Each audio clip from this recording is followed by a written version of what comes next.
హింసాత్మక ఎన్నికల ప్రణాళికకు జగన్మోహన్ రెడ్డి అడుగులు వేస్తున్నారు అంటూ ఒక వార్త ఇప్పుడు సోషల్ మీడియాలో చక్కర్లు కొడుతున్నటువంటి నేపథ్యంలో అసలు హింసాత్మక ఎన్నికల ప్రణాళికకు జగన్మోహన్ రెడ్డి ఏం సిద్ధం చేశాడు అనేది మనతో మాట్లాడేందుకు అలాగే మనతో చర్చించేందుకు ప్రముఖ సీనియర్ జర్నలిస్ట్ సిఎస్ రావు గారు మనతో ఉన్నారు. సార్తో మాట్లాడదాం.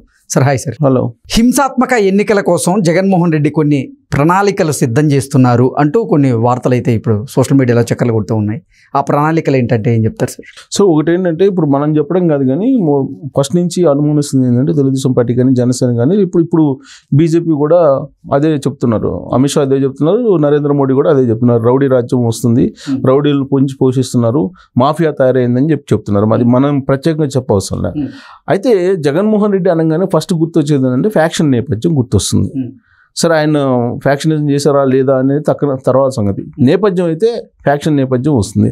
2004లో ఆయన ఒక ప్రైవేట్ సైన్యాన్ని నడిపాడు, నల్లమల్ల ఫారెస్ట్ ఏరియాని కేంద్రంగా చేసుకొని అనేది అప్పట్లో ఆయన మీద వచ్చినటువంటి ఒక ఆరోపణ. అప్పుడు యాక్చువల్గా ఆయన రాజకీయాలకు కానీ లేదంటే వ్యాపారాలకు కానీ దూరంగా ఉన్నాడు.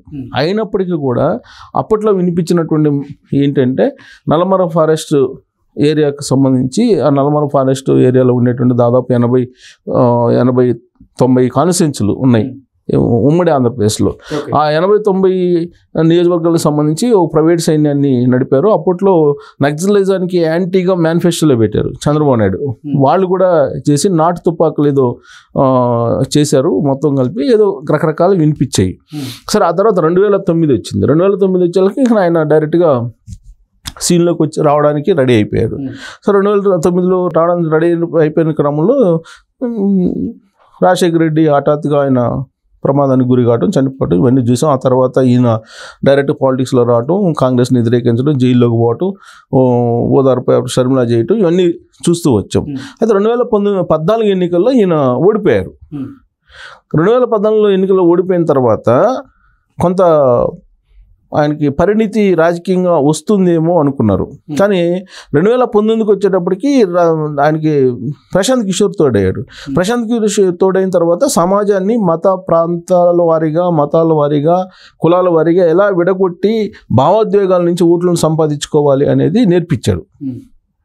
సో దాంతో ఇప్పుడు అదే పందాన్ని అనుసరిస్తూ వచ్చారు జగన్మోహన్ రెడ్డి.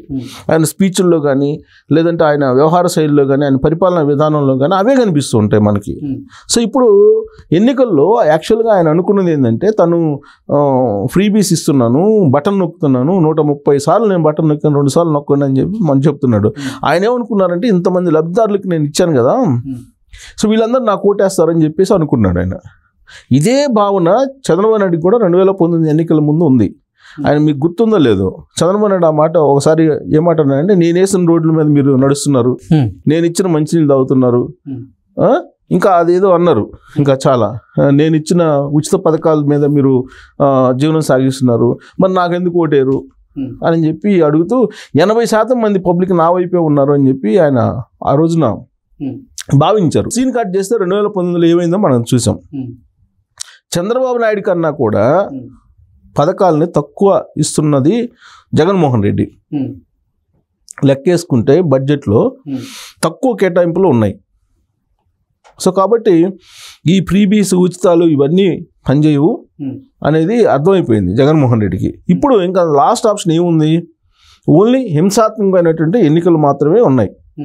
ఆ దిశగా అడుగులు వేస్తున్నాడు జగన్మోహన్ రెడ్డి అనేది ఇప్పుడు విపక్షాలు ఒక అభిప్రాయానికి వచ్చి ఆ దిశగా అడుగులు వేస్తున్నట్టు క్రమంలో ఆయన నిలువరించాలనేటువంటి ప్రయత్నంలో ఇప్పుడు ఎన్నికల కమిషన్ దగ్గరికి వెళ్ళి కంప్లైంట్ చేసి డీజీపీని మార్చడం, లేదంటే జగన్మోహన్ రెడ్డి గత సంవత్సర కాలం నుంచి జగన్మోహన్ రెడ్డి కొంతమందిని జేపీఎస్ని పెట్టుకొని, జేపీఎస్లోని జగన్ పోలీస్ సర్వీస్ కొంతమంది ఉన్నారు, వాళ్ళని పెట్టుకొని కింద నుంచి పై దాకా మొత్తం మ్యానిపులేట్ చేయాలి అనేటువంటి యాంగిల్లో ఆయన ఏదో ప్రయత్నం చేశారు అనేటువంటి క్రమంలో ఇప్పుడు షఫ్లింగ్ చివరి నిమిషంలో చేస్తున్నారు. ముందే మేలుకోవాల్సింది చివరి నిమిషంలో చేస్తున్నారు.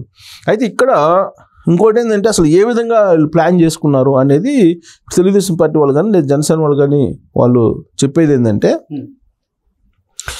వాలంటీర్లు ఉన్నారు, ఆ తర్వాత గృహసారథులని ప్రతి 50 ఓట్లకి ఒకళ్ళని గృహసారథులని పెట్టారు. వాళ్ళు ఏం చేస్తారంటే 50 మంది ఓటర్లని పోలింగ్ బూత్ దగ్గరికి తీసుకురావాలి. వీళ్ళు కాకుండా పోలింగ్ బూత్కి 10 మందిని తయారు చేశారు. ఆ తయారు చేసిన 10 మంది ఎవరంటే ఊర్లలో, గ్రామాల్లో ఏ పని లేకుండా తిరిగేటువంటి గాలి బ్యాచ్ కొంతమంది ఉంటారు. వాళ్ళని ఒక గ్రూప్గా తయారు చేసి ఎలక్షన్ సందర్భంగా రేపు పోలింగ్ జరిగే రోజు వాళ్ళని పురమాయించడం ద్వారా గొడవలు చేసి ఎన్నికలని తమ వైపు కొన్ని సెలెక్ట్ చేసుకున్న బూతుల్లో ఒక నియోజకవర్గానికి 10 నుంచి 20 పోలింగ్ బూతులను ఎంపిక చేసుకొని అక్కడ కనీసం ఒక 5 నుంచి 10,000 ఓట్లు మ్యానిపులేట్ చేయాలి. దొంగ ఓట్ల రూపంలోనూ లేకపోతే రిగ్గింగ్ రూపంలోనూ లేదంటే ఏజెంట్లు మ్యానిపులేట్ చేయడము ఏదో ఒక రకంగా చెయ్యాలి అనేటువంటి ఒక ఆలోచన చేస్తున్నారు అనేది ఒకటి ఇప్పుడు విపక్షాల్లో వినిపిస్తుంది. సో దానికి ప్రతిగా వీళ్ళేమి చేస్తారు, వీళ్ళేమి చేయగలిగి ఉంది అని అంటే కేవలం అధికారుల మీద ఆధారపడే విపక్షాలు. ప్రభుత్వంలో ఉంది Jaganmohan Reddy and team. So ఇప్పుడు ఎవరైతే ఈ బ్యాచ్ని తయారు చేశారో ఈ బ్యాచ్ ఎలా మూవ్ అవుతారు రేపు ఎలక్షన్లు అంటే మీడియా వాహనాల్లో వాళ్ళకి సంబంధించినటువంటి మీడియాలు ఉన్నాయి. బ్లూ మీడియా, ఇప్పుడు మన మీడియాలు ఎన్ని రకాలు ఉన్నాయి తెలుగు రాష్ట్రాలు అంటే 4 రకాల మీడియాలు. Blue media, yellow media, pink media, పిచ్చ మీడియా. పిచ్చ మీడియా అంటే డబ్బులు ఎవరికి ఇస్తే వాళ్ళకి పాడుతూ ఉంటుంది. సో ఇప్పుడు బ్లూ మీడియా సంబంధించినటువంటి వాహనాల్లో వీళ్ళని రేపు ఎలక్షన్కి తరలించడం కానీ ఎలక్షన్ దగ్గరికి లేదా వాళ్ళ ద్వారా ఎవరికైనా సరంజామాని సెట్ చేయడం కానీ ఇవన్నీ చేయబోతున్నారు అనేది ఇప్పుడు విపక్షాలు పసిగట్టాయి. సో కాబట్టి మీడియా వాహనాలు కానీ లేదా అంబులెన్సులు కూడా ఉపయోగించుకునేటువంటి అవకాశం ఉంది. ఇప్పుడు గృహసారథులు ఇప్పుడు ఒక లేయర్ పోయింది, వాలంటీర్ లేయర్ అనేది పోయింది. ఆ వాలంటీర్ లేయర్ అనేది పోయిన తర్వాత ఇప్పుడు గృహసారథుల లేయర్ వచ్చేసింది. ఈ గృహసారథులు లేయర్ కూడా ఇప్పుడు పూర్తి స్థాయిలో ల్యాండ్ యాక్ట్ మీద వచ్చిన తర్వాత యాంటీగా ఉన్న తర్వాత ఇప్పుడు రంగంలో దిగింది బ్యాచ్, ఎయిర్ బ్యాచ్ రంగంలో దిగింది. ఈ ఎయిర్ బ్యాచ్కి ఏంది తాడు బొంగరం ఉండదు. గ్రామాల్లో ఏమంటారు, తాడు బొంగరం లేకుండా తిరుగుతుంటారు అని అంటారు సహజంగా. ఈ ఎయిర్ బ్యాచ్ని రంగంలోకి దింపాలనుకుంటున్నారు. ఈ ఎయిర్ బ్యాచ్ వచ్చి ఏం చేసిందో తెలియని పరిస్థితి అనేది. అందుకే 2 రోజుల నుంచి ఎన్ని గొడవలు జరుగుతున్నాయో రాష్ట్రంలో ప్రతి మూలలో గొడవలు జరుగుతున్నాయి. పల్నాడు ఏరియాలో అయితే రోజు గొడవలే, ఇంకా పొంగనూరులో అయితే రోజు గొడవలే. ప్రచారం చేయడానికి వెళ్ళిన వాళ్ళని కొట్టడం లేదా ప్రచారానికి సంబంధించిన వాహనాలను తగలబెట్టడం రాత్రికి రాత్రి ఇలాంటివన్నీ సంఘటనలు జరుగుతున్నాయి. సో ఆ క్రమంలో వీళ్ళు ఏం చేయాలి, అతి సమస్యాత్మక ప్రాంతాలను గుర్తించి స్పెషల్ ప్రొటెక్షన్ పెట్టాలి.